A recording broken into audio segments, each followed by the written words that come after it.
It's a Tuesday, it's a Brew Crew Tuesday, and that means we are speaking to the manager in this case, Pat Murphy. Pancakes, pockets, and playoffs. That's what's on your mind, so let's get right to it. Skip, a lot of good questions. We're going to let a 12-year-old lead off. Nice. Seems fair. This is Luke from Muskego, and I love this question. What part of game strategy do you like the most? Defense, lineups, pitching? By the way, I'm 12, and I'm a big fan. I'm assuming he means of you. Yeah. Oh, thanks, Luke. The part I like the best is lining up the pitching. Knowing which pitcher, what segment of the lineup you want, which pitcher. It's kind of fun. I get a lot of help from our pitching coaches, and that makes it easy for me, but I like that part of it. Yeah. Well, the other day somebody threw one pitcher at you for the opening inning, right? Is that the kind of stuff you're talking about? Well, yeah. I mean, just in the game, what relievers are available. Yeah. What relievers are sharp because they haven't thrown a lot. Yeah. Usually that means that. And then, just where in the lineup they fit. Hey, can we have an entry point here?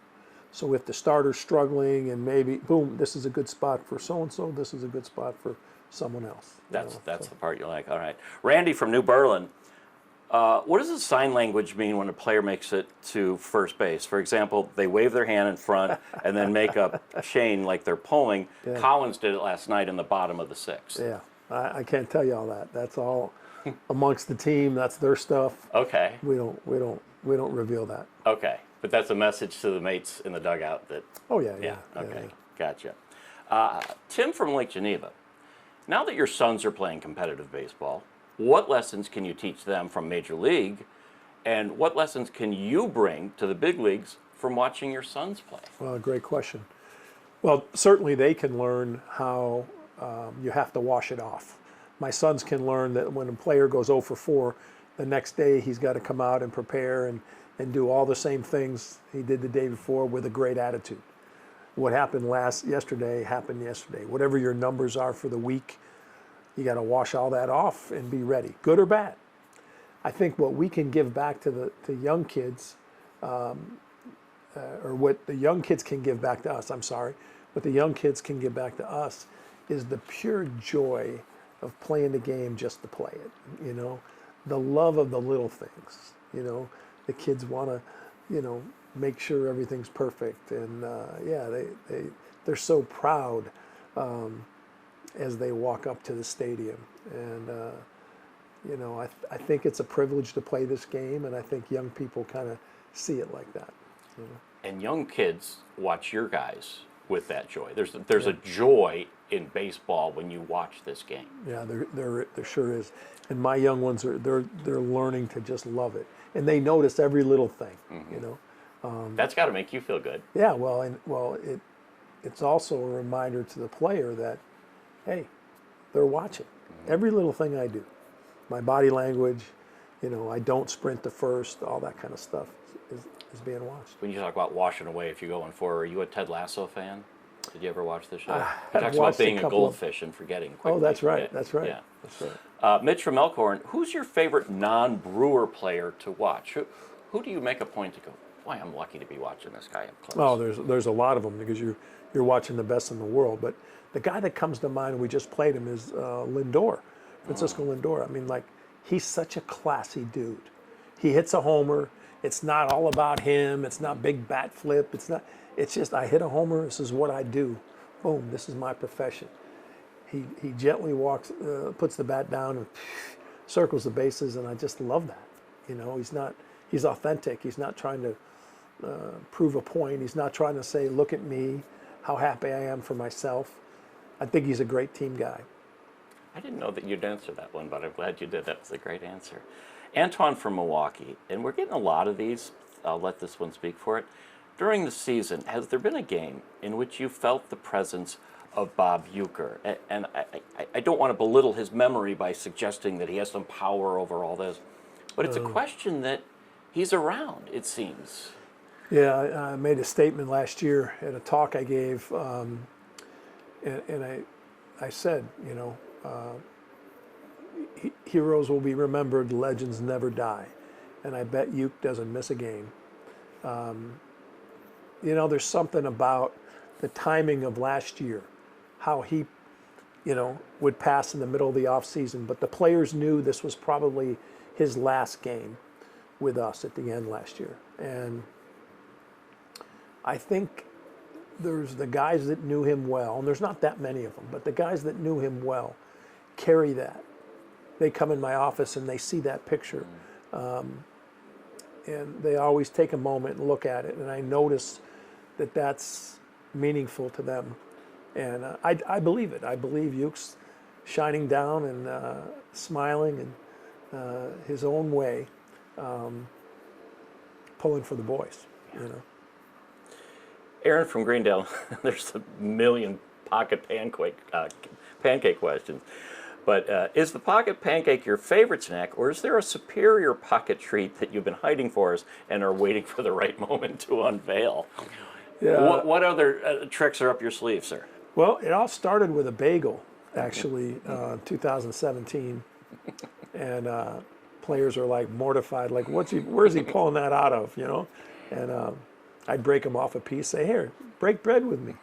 And so then it became pancakes in the morning, especially at spring training. We get up so early, and you don't remember if you ate or not. So bagels, pancakes, pizza, when you have the cold pizza left over from the day before, you just fold it over, slide it in there. It's a great snack. It's a mid-fifth inning snack. It's perfect. Remember those old radio stations, 2 for Tuesdays, where they play hits? Yeah. We're going to give Gina from Waterford 2 questions here. The energy in the dugout is palpable. You're known for leading, the nicknames you give players. If all of this were an energy drink, what might you call it? And can you drop in there that I love him? That'd be great if you could. Well, Gina, this isn't a dating service, but there's some admiration there. If you could package this energy that you've helped create. Yeah. Maybe ice. Ooh, well, it's already taken. But that's a good endorsement. Well, I'm not going to try to create an energy drink. I'd like it. It'd be ice. Okay. No, I don't. It's a great question. I appreciate the kind comments, but I don't know. I think probably that energy it's authentic. It's real. Mm-hmm.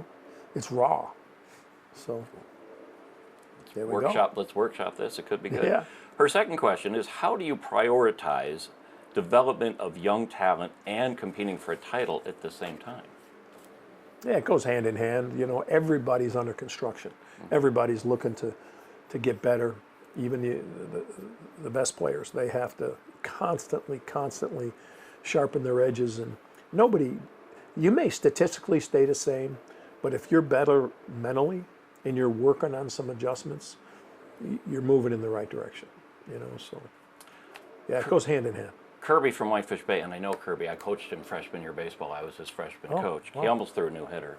What is the best sausage? Brat, Italian, hot dog, Polish, or chorizo? He doesn't elaborate on whether it's to eat or to watch racing, so I'll let you interpret Kirby's question. Well, the best sausage. The brat is the brat's the best to eat in my opinion, but the races, I always pull for chorizo because the headdress is way heavier.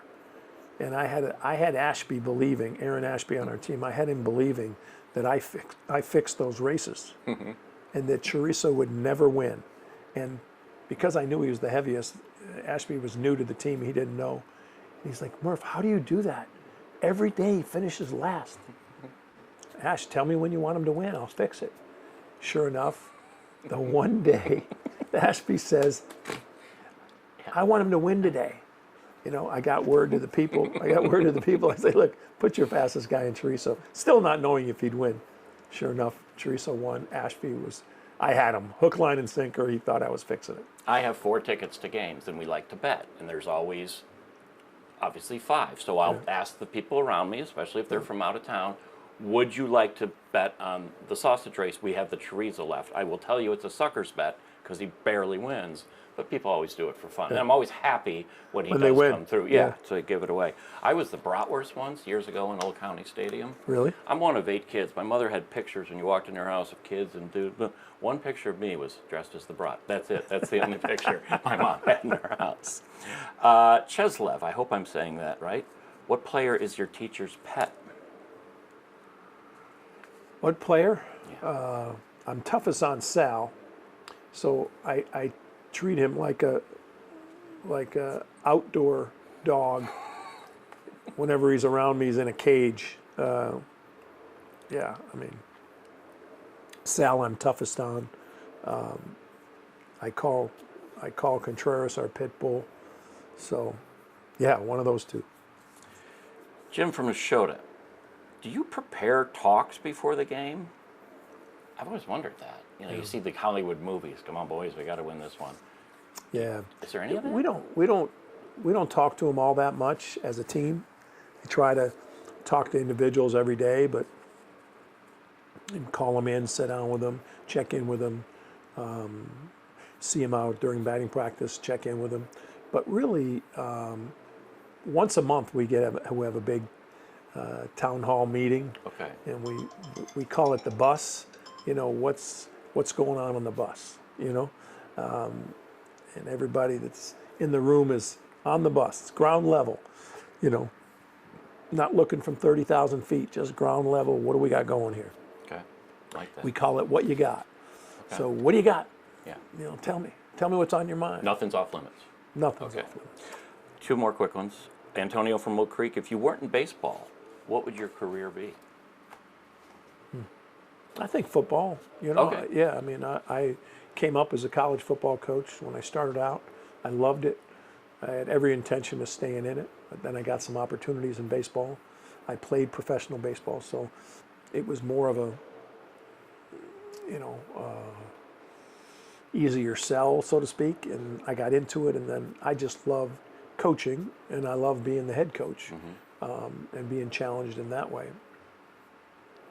It's done so much for me. I'm still not good at it, but it's not for lack of trying. You know. Others might disagree that you're not good at it, but you're a man with tattoos of meaning. Okay, we've talked about the tattoos. I'm getting a lot of questions. I have tattoos that mean something. I got our state motto right here forward. What do you call this team? What was the nickname you came up with, these guys? Average Joes. Average Joes, but there was another one. There was a bird one. The Angry Woodpeckers. Oh, the Woodpeckers, yeah. Right? If this season ends the way we'd all love it to, I asked AI to come up with what might be a good tattoo.